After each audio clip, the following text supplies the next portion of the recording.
হায় হায় এলাকায় কেমনে মুখ দেখাবো।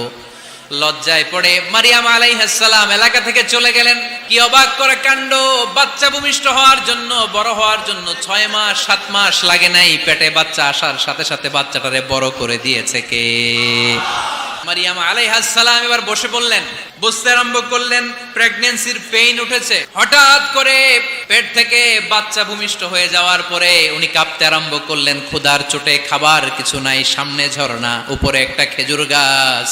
সাইয়েদনা ঈসা আলাইহিস সালামকে কোলে নিয়ে মারিয়াম আলাইহিস সালাম মনে মনে ভাবে, হায় রে, কেউ যদি একটু খেজুর পেড়ে দিত, এই ক্ষুধার মুহূর্তে আমি খেজুর খেয়ে পেটের ক্ষুধা নিবারণ করতাম। রব্বুল আলামিন মারিয়ামকে উদ্দেশ্য করে আয়াত নাজিল করে দিলেন, হুজ্জি ইলাইকি বিজিযআইন নাখলা।